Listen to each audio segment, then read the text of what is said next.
Hello guys, welcome back to SRG study. स्वागत है आप सभी का आपके अपने यूट्यूब चैनल SRG स्टडी में। सो फ्रेंड्स, आज के इस वीडियो में हम लोग DLED द्वितीय सेमेस्टर 2022 का द्वितीय प्रश्न पत्र प्रारंभिक शिक्षा के नवीन प्रयास के बारे में डिस्कशन करेंगे। किस प्रकार से प्रश्न आपके पूछे गए थे 2022 में, आइए जानते हैं। उससे पहले कुछ यहाँ पे निर्देश दे रखे हैं, निर्देश को ध्यानपूर्वक पढ़िएगा। निर्देश में आपको समय दे रखा है 2 घंटे का, पूर्णांक है 50 नंबर का। सभी प्रश्न पत्र अनिवार्य है। प्रत्येक प्रश्न के निर्धारित अंक प्रश्न के सम्मुख दिए गए हैं। इस प्रश्न पत्र के 3 प्रकार के प्रश्न होंगे: बहुविकल्पी, अतिलघुत्तरी तथा लघुत्तरी। बहुविकल्पी की बात करते हैं तो इसमें से जो एक ही 4 ऑप्शन होंगे, 4 ऑप्शन में से एक ही ऑप्शन सही होगा, उसको छांटकर अपनी उत्तर पुस्तिका में लिखना होगा। अतिलघुत्तरी प्रश्नों के उत्तर लगभग आपको 25 शब्दों में, जबकि लघुत्तरी प्रश्नों के उत्तर आपको 75 शब्दों में लिखने होंगे। आइए वीडियो की शुरुआत करते हैं। वीडियो शुरू करने से पहले यदि आप चैनल पर नए हैं तो चैनल को सब्सक्राइब कर लीजिएगा। वीडियो पसंद आएगी तो उसको लाइक करिएगा और ज़्यादा से ज़्यादा शेयर करिएगा। शुरुआत करते हैं पहले प्रश्न की। पहला प्रश्न कह रहा है कि राज्य को 6 से 14 वर्ष के सभी बच्चों को निःशुल्क और अनिवार्य शिक्षा का अधिकार भारतीय संविधान के किस अनुच्छेद से प्राप्त होता है? तो पहला ऑप्शन दे रखा है कि अनुच्छेद 19A, दूसरा है अनुच्छेद 20A, तीसरा है अनुच्छेद 21A, चौथा ऑप्शन है अनुच्छेद 29A। तो राइट आंसर हो जाएगा ऑप्शन नंबर 3 बिल्कुल सही है। अनुच्छेद 21A कहता है कि 6 से 14 वर्ष के बच्चों को अनिवार्य और निःशुल्क शिक्षा का अधिकार देता है। आगे देखते हैं प्रश्न नंबर 2। प्राथमिक स्तर पर मातृभाषा के शिक्षा उपलब्ध कराने का दायित्व राज्य का है, किस अनुच्छेद में उल्लेख है? प्राथमिक स्तर पर मातृभाषा में, आज समय में मातृभाषा को हमारा जो नई शिक्षा नीति अप्लाई की गई 2020 आई है, उसमें भी मातृभाषा पे जोर दिया गया है और मातृभाषा में ही शिक्षा देनी है। इसको कराने का दायित्व राज्य सरकार का किस अनुच्छेद में बात किया गया है इसके बारे में? पहला है अनुच्छेद 21 का, दूसरा है अनुच्छेद 350, तीसरा है अनुच्छेद 350A या अनुच्छेद 45। तो इसका राइट आंसर होगा ऑप्शन नंबर 2 अनुच्छेद 350 में। प्रश्न नंबर नेक्स्ट कहता है कि बाल अधिकार प्रस्ताव पारित किया गया था।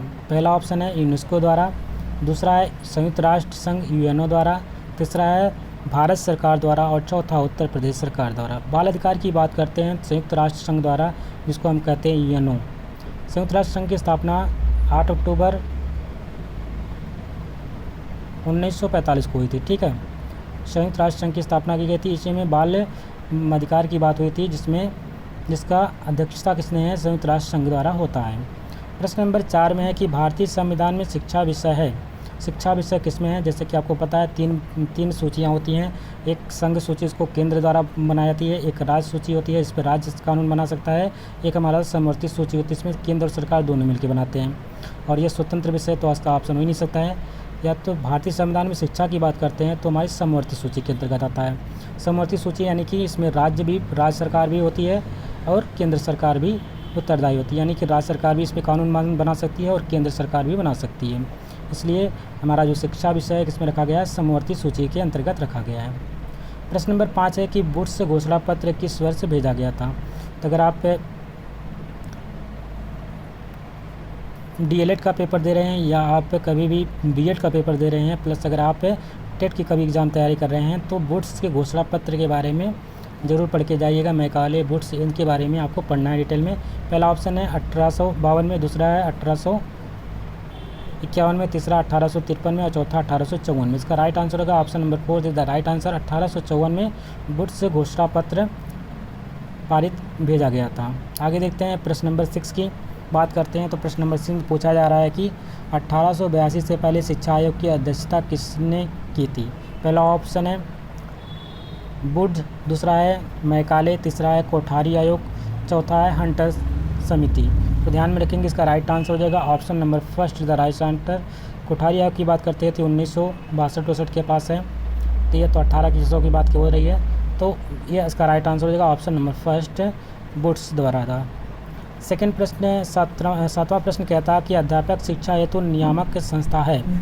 तो अध्यापक शिक्षा की बात करते हैं तो पहला ऑप्शन है CTE, दूसरा NCTE, अभी NCERT के काफ़ी ज़्यादा चर्चा में इस समय, क्योंकि बीएड और बीटीसी को लेकर के बीएड अंदर रहेगा कि बीटीसी अंदर रहेगा, उससे तो फैसला आ चुका है। बीटीसी सुप्रीम कोर्ट द्वारा बीटीसी को प्राथमिक में शिक्षक बनने का अधिकार होगा, बीएड वालों को नहीं होगा। तो एनसीईटी ने एक घोषणा पत्र निकाला था, एक आयोग बनाया था जो कि 2018 में बनाया था, जिसमें बीएड वालों को भी अंदर रखा गया था, प्राइमरी के लिए एलिजिबल बना गया था एक ब्रिज कोर्स करा करके। लेकिन यहाँ पे आपको पता है कि बीएड वालों को अब सुप्रीम कोर्ट द्वारा बाहर का रास्ता दिखा दिया गया है और बीटीसी वालों को ही प्राथमिक में भर्ती के लिए रखा जाएगा, बीटीसी वाले ही प्राथमिक में टीचर बन सकेंगे। तो इसके बारे में कौन बताता है? शिक्षा की बात करती है अध्यापक शिक्षा हेतु नियामक संस्था है, कौन है? हमारा option number second is the right answer हो जाएगा, एनसीटीई हो जाएगा। ठीक है, वेरी इंपॉर्टेंट क्वेश्चन है एनसीटीई। अगला प्रश्न है कि प्रश्न नंबर 8 में पूछा है बेसिक शिक्षा अधिनियम पारित हुआ था। बेसिक शिक्षा अधिनियम कब पारित हुआ था? पहला ऑप्शन है 1974 में, दूसरा 1972 में, तीसरा है 1985 में, चौथा है 1980 में। तो ध्यान में रखेंगे, इसको रट लीजिएगा। बेसिक शिक्षा अधिनियम की बात है 1972 में ये पारित हुआ था। अगला प्रश्न देखते हैं, किस योजना का शुभारंभ 15 अगस्त 1995 में किया गया था? वेरी इंपॉर्टेंट क्वेश्चन है। पहला ऑप्शन है सर्व शिक्षा अभियान, दूसरा है पोषाहार वितरण योजना, तीसरा है राष्ट्रीय साक्षरता मिशन, चौथा है DPEP। इसका राइट आंसर हो जाएगा option number second is the right answer, जिसको हम कहते हैं मिड डे मील। ठीक है, मिड डे मील की बात करते हैं, माध्याह्न भोजन की बात करते हैं, तो 15 अगस्त 1995 में इसकी घोषणा हुई थी और इसका नाम चेंज हो करके और रख दिया गया है पीएम पोषण योजना। पीएम पोषण योजना इसका नाम चेंज हो चुका है, पीएम पोषण योजना इसका नाम रख दिया गया है। मिड डे मील इसकी शुरुआत हुई थी 15 अगस्त 1995 में। प्रश्न नंबर 10 कहता है कि माध्याह्न भोजन योजना का उद्देश्य है। पहला ऑप्शन है बच्चों के नामांकन में वृद्धि कराना, बिल्कुल बात सही है। बच्चों की अब इसमें से बच्चों की विद्यालय में पूरे समय तक रोके रखना, बिल्कुल बात सही है। स्कूल आने के लिए प्रेरित करना, बिल्कुल बात सही है। यानी कि option number 3 is the right answer हो जाएगा, sorry 4th is the right answer हो जाएगा। इसमें तीनों ऑप्शन बिल्कुल सही है। बच्चों को संग नामांकन में वृद्धि कराने के माध्यम से माध्याह्न भोजन की व्यवस्था की गई। उनको विद्यालय में पूरे समय तक रोकने के लिए, क्योंकि बच्चा अगर गरीब परिवार से आता है तो अगर वह खाना नहीं खा रहेगा तो दोपहर में भाग जाता था, और भागने के बाद वो दोबारा क्लास में नहीं आता था। तो इस प्रकार से आप देखते होंगे उनको रोकने के लिए उससे भोजन उसी कॉलेज में ही इसकी व्यवस्था की गई, स्कूल में ही व्यवस्था की गई। इसको हम मिड डे मील के नाम से जानते हैं या माध्याह्न भोजन कहते हैं। अब इसका नाम चेंज हो गया है, पीएम पोषण योजना हो गया है, इसको भी ध्यान में रखेंगे। अगला प्रश्न है कि अगला प्रश्न पूछा जा रहा है कि 10 प्रश्न हो गए थे, 11वां प्रश्न है सभी को शिक्षा उपलब्ध कराने के संबंधित है। कौन सा ऑप्शन यहाँ पे है? ऑप्शन नंबर फर्स्ट कह रहा है ऑपरेशन ब्लैक बोर्ड, दूसरा है नवोदय विद्यालय, तीसरा है जिला शिक्षा एवं प्रशिक्षण संस्थान, या चौथा उपयुक्त सभी। तो सभी को शिक्षा उपलब्ध कराने में संबंधित कौन सा? ऑपरेशन ब्लैक बोर्ड भी है हमारा, नवोदय विद्यालय भी है, जिला एवं शिक्षा एवं प्रशिक्षण संस्थान भी है, यानी कि उपयुक्त सभी चीज़ें। तीनों ऑप्शन इसको बिल्कुल सही है। ऑप्शन नंबर हम 4 पे जाएंगे। प्रश्न नंबर 12 कहता है कि कस्तूरबा गांधी विद्यालय योजना कब का क्षेत्र है? कस्तूरबा गांधी की बात करते हैं। कस्तूरबा गांधी में आपको पता है बालिकाएं सिर्फ पढ़ती हैं, और यह पहला पूछ रहा है इसके योजना का क्षेत्र है कहाँ पे है? शहरी है, नगरी है, ग्रामीण है या मेट्रो है? तो ध्यान में रखेंगे ग्रामीण है। कैसा है? कस्तूरबा गांधी विद्यालय योजना का क्षेत्र ग्रामीण है, इसमें सिर्फ बालिकाएँ ही पढ़ती हैं। प्रश्न नंबर 13 कहता है BEP क्या है? BEP का फुल फॉर्म क्या होता है? पहला ऑप्शन है बेसिक शिक्षा परियोजना, दूसरा है जिला प्राथमिक शिक्षा कार्यक्रम, तीसरा है विद्यालय शिक्षा की तैयारी कार्यक्रम। तो इसका राइट आंसर हो जाएगा, चौथा पूछ रहा है इसमें से कोई नहीं, तो इसका राइट आंसर हो जाएगा option number first is the right answer. BEP का फुल फॉर्म होता है बेसिक शिक्षा परियोजना। प्रश्न नंबर 14 है शिमला शिक्षा सम्मेलन 1901 का आयोजन किया गया किसके द्वारा? लॉर्ड ऑकलैंड द्वारा, दूसरा लॉर्ड रिपन द्वारा, तीसरा लॉर्ड कर्जन द्वारा, और चौथा है लॉर्ड विलियम बेंटिंग द्वारा। तो ध्यान में रखेंगे 1900 की बात करता है। 1900 में 1901 से 1905 के 7 के आसपास 10 तक के आसपास अगर पूछेगा तो उसमें लॉर्ड कर्जन था। ठीक है, लॉर्ड कर्जन भारत का वायसराय था और इसके द्वारा ही बंगाल का विभाजन भी हुआ था, लॉर्ड कर्जन द्वारा। ऑप्शन नंबर 3 राइट आंसर हो जाएगा। उसके बाद लॉर्ड हार्डिंग आते हैं 1911 में, जबकि हमारा भारत का जो राजधानी होती है दिल्ली से कोलकाता में स्थानांतरित होती है। 1912 में भारत की राजधानी दिल्ली से कोलकाता से दिल्ली चली जाती है और यहीं पे भारत की राजधानी दिल्ली का रहने लगती है। तो बंगाल को विभाजन करने के लिए उत्तरदायित्व कौन सा है? करजन। और 1901 की बात हो रही है तो जाहिर बात है 1901 लॉर्ड कर्जन ही रहेगा। Option number 3 is the right answer रहेगा। प्रश्न नंबर 15 कहता है कि भारत में आधुनिक शिक्षा का जन्मदाता किसे माना जाता है? आधुनिक शिक्षा की बात करते हैं, मॉडर्न एजुकेशन की बात करते हैं तो पहला ऑप्शन है चार्ल्स ग्रांट को, दूसरा है क्लाइव को, तीसरा है बेंटिंग को और चौथा है कार्निवालिस को। आधुनिक शिक्षा की बात करेंगे तो चार्ल्स ग्रांट है। कौन आएगा? चार्ल्स ग्रांट जो है भारत में आधुनिक शिक्षा का जन्मदाता माने जाते हैं। अब हम लोग देखेंगे अति लघुत्तरीय प्रश्नों के बारे में। अति लघुत्तरीय प्रश्नों में कौन कौन से प्रश्न इंपॉर्टेंट्स हैं जो आपके परीक्षा में पूछे गए थे और हो सकते हैं आने वाले एग्जाम में भी पूछे जा सकते हैं इससे रिलेटेड। प्रश्न नंबर 16 में पूछा जा रहा है कि बाल अधिकार कब और किसने निर्धारित किया था? तो जैसे कि आपने देखा था बाल अधिकार के बारे में प्रीवियस सभी ऊपर भी एक प्रश्न पूछा गया तो वहाँ से इसके बारे में डिटेल में पढ़ लीजिएगा। प्रश्न नंबर 17 है कि वुड्स घोषणा पत्र के 2 गुण बताइए। हमने कहा था वुड्स के बारे में पढ़ के जाइएगा तो वुड्स के बारे में आप पढ़ लीजिएगा, आने वाले एग्जाम के लिए भी इंपॉर्टेंट है। सन भी पूछ सकता है, इसके घोषणा पत्र में क्या बातें हुई थी, किसके गुण क्या थे, इसके बारे में पूछा जा सकता है। और हमारे भारत की बात करते हैं तो कोठारी आयोग, भैया कोठारी आयोग के बारे में डिटेल में पढ़ के जाइएगा, इसका जरूर क्वेश्चन में आपको देखने को मिलेगा। यशपाल समिति की बात करते हैं तो इन्होंने बैंक का बोझ जो है कम करने की बात कही थी। यशपाल समिति के कुल कितने खंड है, इसके बारे में भी पढ़ के जाइएगा। प्रश्न नंबर 20 कहता है कि पोषाहार वितरण योजना के उद्देश्य बताइए। अब जैसे आपने देखा है उद्देश्य में क्या, बच्चों के नामांकन को बढ़ाना, उनको विद्यालय में रोके रखना, उनको अच्छे से भोजन कराना, उनके जिससे कुपोषण हो जाता है, स्वस्थ भोजन कराने का उद्देश्य है। कई चीज़ें इसमें हो सकती हैं, इसके बारे में आपको पोषण योजना के बारे में लिख सकते हैं आसानी से। प्रश्न नंबर 21 कहता है सर्व शिक्षा अभियान की 2 विशेषताएं बताइए। सबको शिक्षा सबको ज्ञान आपने देखा होगा, सर्व शिक्षा अभियान 2001-2002 के बीच में चली थी ये योजना। इसके बारे में आपको डिटेल में पढ़ लेना है। सर्व शिक्षा अभियान क्या था, सर्व शिक्षा अभियान के बारे में उसकी विशेषताएँ क्या थी, कब स्टार्ट हुआ था, सन उनके माध्यम से पूरा डिटेल में पढ़ के जाइएगा। प्रश्न नंबर 22 कहता है हंटर ने मुस्लिम शिक्षा के लिए क्या सुझाव दिए। हंटर समिति बनी थी, हंटर आयोग बना था, हंटर आयोग में मुस्लिम शिक्षा के लिए क्या सुझाव दिए गए थे उसके बारे में पढ़ लीजिएगा। बुंस का पढ़ लीजिएगा, हंटर समिति पढ़ लीजिएगा, कोठारी आयोग, यशपाल समिति, ये सब जितनी भी समितियाँ हैं उसके बारे में डिटेल में पढ़ के आपको जाना है। प्रश्न नंबर 23 कहता है कि DPEP परियोजना के 2 कार्य लिखिए। DPEP परियोजना क्या थी, इसके बारे में आपको पढ़ लेना है। प्रश्न नंबर 24 में कह रहा है कि भारत में ईस्ट इंडिया कंपनी का प्रवेश कब हुआ था। आपको पता है सन 1600 में भारत में ईस्ट इंडिया कंपनी का प्रवेश हुआ था। 1498 में वास्को डिगामा भारत आया था जो कि पुर्तगाली था, और 1600 ईस्वी में ईस्ट इंडिया कंपनी की स्थापना होती है भारत में, सूरत में। आगे देखते हैं मिशनरी स्कूल की 2 विशेषताएं बताइए। जो मिशनरी स्कूल चलते रहते हैं किसके द्वारा चलते हैं, ईसाइयों द्वारा चलाए जाते हैं मिशनरी स्कूल। इनकी क्या क्या विशेषताएं हैं, विशेषताओं के बारे में चलाइए, क्योंकि ये लोग ज़्यादातर स्कूल ही चलाते हैं, मिशनरी की स्कूल ही चलती हैं, इनके हाई लेवल के एजुकेशन नहीं दिया जाता है, सिर्फ स्कूली लेवल की शिक्षाएँ दी जाती है।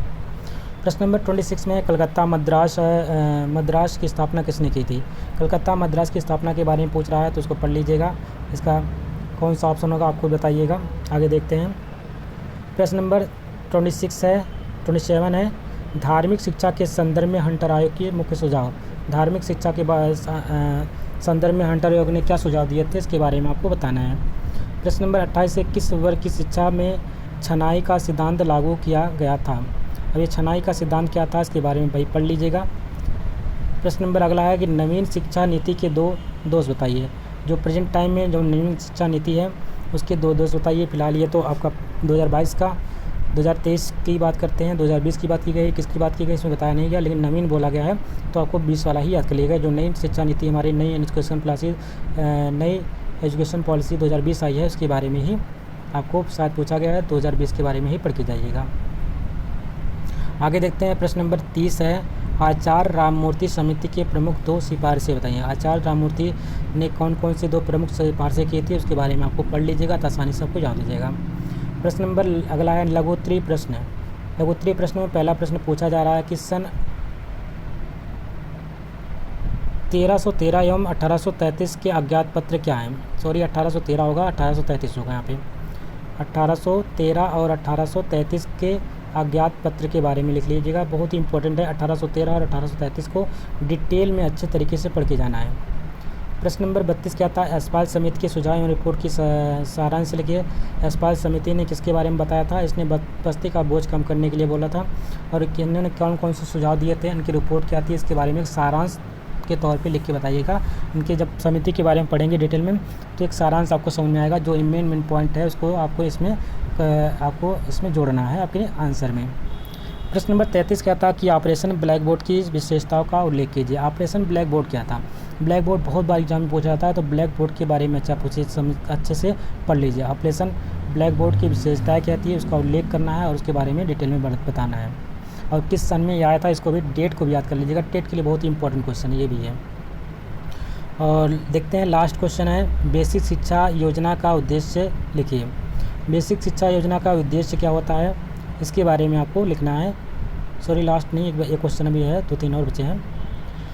अगला प्रश्न है कि संपूर्ण साक्षरता अभियान में उत्तरदायी कारणों में कौन कौन से हैं। संपूर्ण साक्षरता अभियान की बात करते हैं, जैसे कि 100% साक्षरता की बात की जा रही है, तो उसमें कौन से उत्तरदायी कारक होते हैं उनके बारे में लिखना है। प्रश्न नंबर 36 है, कर्जन की शिक्षा नीति का मूल्यांकन संक्षेप में कीजिए। जो कर्जन थे, लॉर्ड कर्जन के बारे में बात करते हैं, तो 1901 की बात हुई थी। तो इन्होंने अपनी जो शिक्षा नीति मूल्यांकन दिया था उसके बारे में आपको संक्षेप में लिखना है। प्रश्न नंबर 37 है, राष्ट्रीय बाल श्रम परियोजना कब संचालित हुई थी? इसके 2 प्रमुख लक्ष्य बताइए। तो राष्ट्रीय बाल श्रम योजना का सन बताना है, किस सन में संचालित हुई थी, और इसके 2 प्रमुख लक्ष्य कौन थे, तो लक्ष्यों के बारे में भी बताना है। अगला प्रश्न है कि DPEP क्या है, इसका परिचय दीजिए। नेक्स्ट प्रश्न है कि पी मोस्ट की मुख्य बातों का वर्णन कीजिए। और लास्ट प्रश्न है कि इस SOPT का पूरा नाम क्या है, इसके 2 उद्देश्य लिखिए। SOPT क्या होता है, इसका पूरा नाम पहले लिखिएगा, इसका मुख्य उद्देश्य क्या है, इसके मुख्य उद्देश्य के बारे में लिख लीजिएगा। आशा करते ये वीडियो यहीं पे कंप्लीट होता है। आशा करते हैं आपको वीडियो पसंद आई होगी। यदि वीडियो अच्छी लगी इसको लाइक करिएगा, शेयर करिएगा, और चैनल पे नए हैं तो चैनल को सब्सक्राइब भी कर लीजिएगा। मिलते हैं एक नए वीडियो में, तब तक के लिए नमस्कार, जय हिंद।